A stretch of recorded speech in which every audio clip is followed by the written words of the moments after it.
You were voted Best Jungle MC last year, I could not believe it. I thought they was winding me up. but I guess it shows that you're still a force to be reckoned with on the stage. What do you think of the drum and bass MCs of today? I think that they've took it to another level. There's quite a few guys out here that have really got hold of the concept of what it is, and they're doing big things. I like what they're doing. There's a lot of the jump up MCs that it's some of the jump up music for me is a little bit too screechy, and some of the MCs are just a little bit too monotonous and repetitive. You can't even understand what they're saying. So that doesn't really hold much court for me. Mm-hmm. What does hold court for me is people like Evil B and X going, head to head. The whole thing of SAS, especially like when Storming was there, when they were doing their thing, you got this man, you got Harry Shotter going streaming in mine now, you got Skibber classic that, Shabba classic that, and then you got these man them up there playing this music, Mackie G, Fantasy, it's a concept, man. I've been in dances. I was in Innovation in the Sun, and it was Original Sin, Shabba, Bassman, and Trigger. Mate. That was like big. It was like a concert, So I do rate a lot of these people, but it seems to me it's still the older guys that know how to do it properly. The younger guys aren't as versed as the older guys, and the younger guys that are really good at it, they stand out a mile. Like TNA, for instance, they stand out a mile because they're that good, and everybody knows their lyrics because, they're promoting themselves like that. So that's what's kind of, Austin, they've got their own crowd. So, this is my opinion. I feel that there needs to be more artists in jungle drum and bass for the music to be taken more seriously. The reason why grime is where it is because it's artist-led. It's artist-led. And when I say artist-led, I mean vocalists, singers, rappers, and they're up there actually performing songs. That's the reason why grime is where it is, because it's songs, it's records. And we haven't got that in jungle drum and bass. The labels put out little artist thing and they just try and keep it all like, sort of like sectioned off to them, and they just got the control of it and everything. They don't really want to put the big money into it to boost it to the next level because it's all sort of independent majors and they've got certain budgets that they have to work with, and because they're working with these budgets, they don't want to overspend, blah, blah, blah. And so therefore it holds the music back. The minute we start to really invest into pushing vocal drum and bass and jungle on the levels that it should be, the scene's going to blow to another level. And until we do that, it's just going to stay where it is. And I know why it's like that. I know exactly why it's like that, because there's certain people that see it a certain way, and there's certain people that could do it on that level, but they just don't have the backing financially, because it costs money to do it. Even just to do a half decent PR campaign for 3 months on a single. And when I say half decent, I'm talking about people who can maybe get you playlists, because even when you're doing these PR campaigns and you go to the pluggers and out on the radio, you've got no guarantees. You'll pay $5,000 for a 3-month campaign and still not get playlisted. And that's kind of one of the cheaper packages, yeah? Mm-hmm. That's what people got to understand about this thing. It's a machine. Yeah. And there's rules and regulations to it, and there's a way how you do it and how you work it. But the music needs more artists, man. That's the way how it will move forward. And if people start to focus more on making songs, it would definitely take the music to another level. Because if you look at everybody who's doing it, they're on another level. Look at Wilkinson, look at Sigma, look at Chase and Status. It's almost like it's a little elite club of people who are allowed in, and outside you can come and get a little feature, but you can't really let you in like that kind of vibe. You know what I mean? Back in the day, an average track would be about 5-6 minutes long. If we have this conversation in 5 years' time, it will be something totally different. But where it is today, what are your thoughts and feelings of it? I think it's very healthy. I think there's quite a lot of people that have been pushing hard. People like Lion Dub. Yeah. People like Aries, Born on Road Lot, Chopstick Dubplate, Jackie Murder.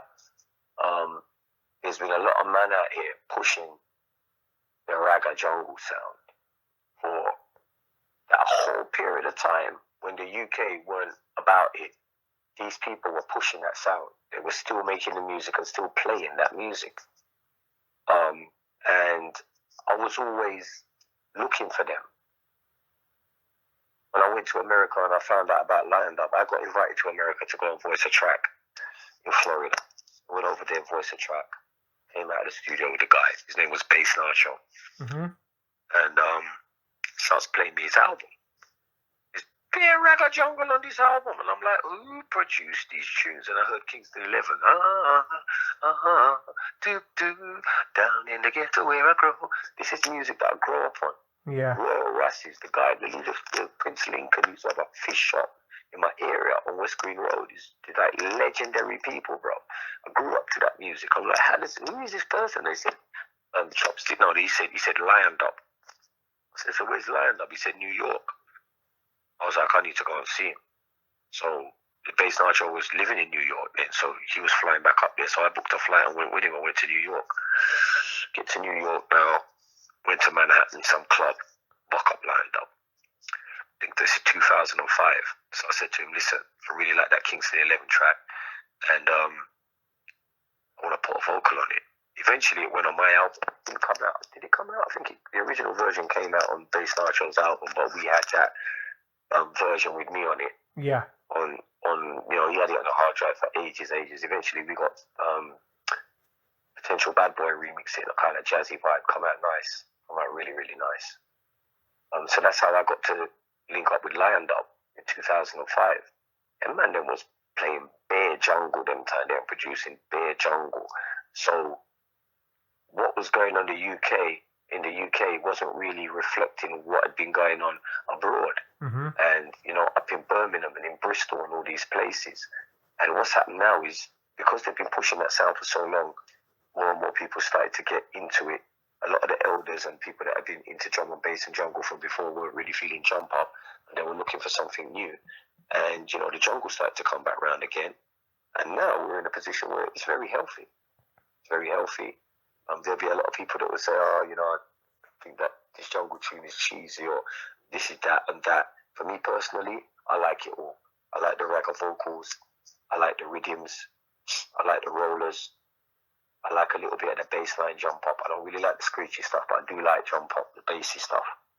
Stuff that kind of got a vibe to it, So you got all of these formats of music with the little ragga vibe going in there.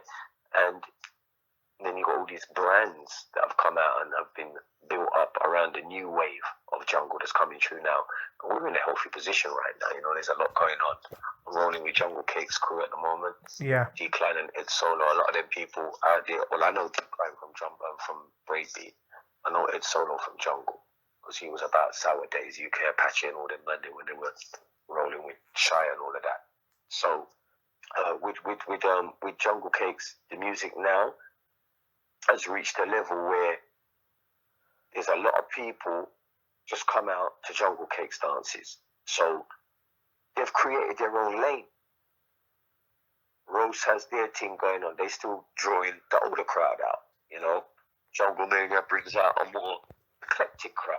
Jungle Fever is another thing, So, it's just one of them things, man. It's just the evolution of the music has been a beautiful thing, because it's just morphed and morphed and morphed and morphed. And I love jungle music. Like, this is not a word of a lie I'm telling you right now. I love jungle. I like drum and bass. I like all these other little subgenres, but it's jungle. And the reason why jungle means so much to me is because I feel like it saved my life. I feel like it gave me the avenue to come out of the ghetto and come away from the madness that I was going through at that stage of my life in the 80s, going up into the early 90s. Because, it weren't pretty, man. Do you know what I'm saying? Being on them sound systems, it weren't all, all these stabbings and all these shootings going on nowadays, and things was going on back in the day. You just never had the internet. So it wouldn't get out like that. But every minute you hear about somebody getting stabbed, shot, killed, whatever, that was going on back in the day as well. Yeah, man, that was going on back in the day. So, it was kind of crazy. A man's needed an outlet, and that's what jungle gave me, and that's the reason why I love jungle so much. Because not only is it about the music and about the reggae influence, it's also about, it gave me a haven, It gave me an avenue out the ghetto, man. So it means a lot to me. So that's why when people say, oh, jungle, drum and bass, and then I go, jungle, and they go, yeah, jungle and drum and bass is the same thing. I'm like, no, it ain't. Jungle and drum and bass are not the same thing. And the reason why they're not the same thing is because jungle came before drum and bass. Yes. There was no drum and bass. There was jungle. Then drum and bass came. So you can't, and if you don't know the difference, it's just that you weren't there at the beginning. You know, Sarah makes tunes. He ain't got no breaks in his thing, but the way he makes his hi-hat sing, it sounds like a break. So, you know, if you know about production, somebody who knows about production listening to this interview right now will know exactly what I'm talking about. It's about a vibe. Jungle kicked off everything what's going on now. Jungle was that genre of music that broke the mold. That broke the mold properly. Went somewhere completely different. Created a hype that's never been seen in this country before. I mean, yeah, they might say grime now, you know, whatever, but it's kind of a bit more, grime is a bit more commercial and out there in a pop sense, and it's still got underground grime and all of that going on, and it all still kind of evolved from UK garage, which evolved from jungle. So jungle is the genre, you know, and it means a lot to me. So I love jungle music, and I think the jungle music right now is in a very healthy place. There's a lot of big DJs and producers out here that are making really good jungle. There's a lot of producers that are making really good vocal stuff as well. A lot of promoters promoting the music is healthy, you know, and I'm very grateful and appreciative to be part of what's going on right now. After all these years, 40 years, it's a long time.